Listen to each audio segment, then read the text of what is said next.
Let me tell you a quick story. Imagine it's the year 2030.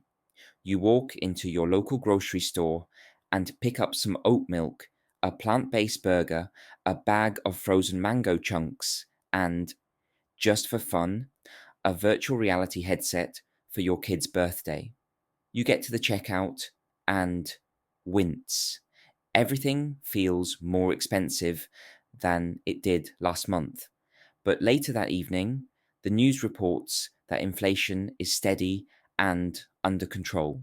You're left scratching your head, wondering, if inflation is supposedly low, why does my wallet feel so light?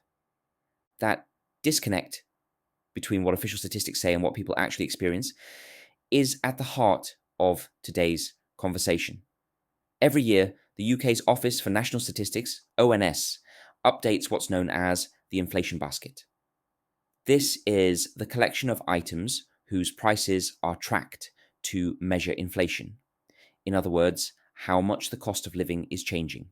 And every year, a few items get swapped in and out. In 2025, so for example, virtual reality headsets and exercise mats were added, while DVD rentals and local newspaper adverts were dropped. At first glance, these changes seem like harmless updates, even a little quirky. It's become an annual tradition in the UK press to joke about these additions, celebrating the arrival of mangoes in the basket, or mourning the removal of meat pies. But beneath the surface lies a much bigger issue. The basket is more than a cultural time capsule. It's a vital tool used to shape economic policy, determine wage negotiations, and even influence interest rate decisions. If the contents of the basket don't accurately reflect the goods and services people actually use, the entire foundation of our economic understanding becomes shaky. And here's the thing, deciding what goes into that basket isn't as scientific as you might hope. According to the ONS's own technical manual, the inclusion and weighting of items in the inflation basket often come down to judgment. But whose judgment? That part remains murky. There's no clear public formula or transparency around how choices are made. For example, the justification for adding VR headsets was that they saw £347 million in sales in 2024, projected to hit £520 million by 2029.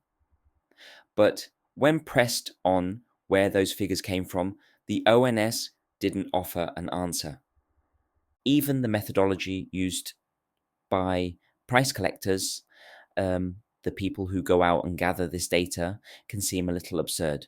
Freedom of information requests have revealed some truly strange rules.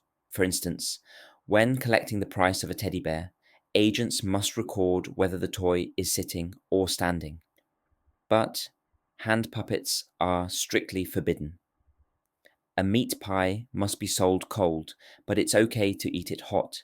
And mirrors can cost anywhere from £1.99 to £3,695, yet both are considered valid entries for the same category. These idiosyncrasies reveal just how tricky and sometimes arbitrary it is to capture economic reality through such rigid definitions. Now, to be fair, collecting inflation data across hundreds of products and thousands of locations is a mammoth task.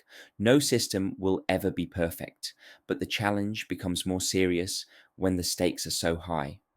Misrepresenting inflation doesn't just skew public understanding, it can lead to poor policy decisions.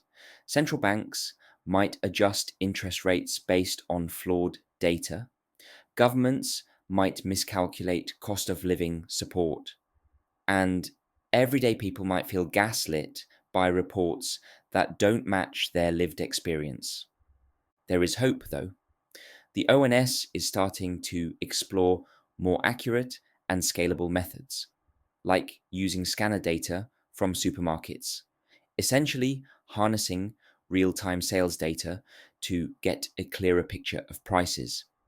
That's a big step forward, but implementation has been slow and planned rollouts have already been delayed. It's one thing to acknowledge the problem, but quite another to build a modern, responsive system that evolves with the economy in real time. So, why does this matter for you, the viewer? Because economic data isn't just abstract numbers, it shapes your mortgage rates, your rent, your groceries, your paycheck. And if we want to have serious conversations about the economy, whether it's tackling inequality, addressing cost of living crises, or setting fair tax policies, we need to make sure the data we're using reflects how people actually live, spend, and consume. Updating economic indicators like the inflation basket isn't just a nerdy statistical exercise, it's a reflection of what we value, what we buy, and what kind of future we're building.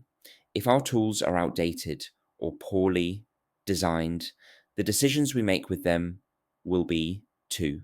And in a world that's moving fast with new technologies, shifting demographics, and changing consumption patterns, our data systems need to keep up. So the next time you hear about the inflation rate or see a headline about interest rates rising, ask yourself what's actually in that basket. And more importantly, is it still telling the truth?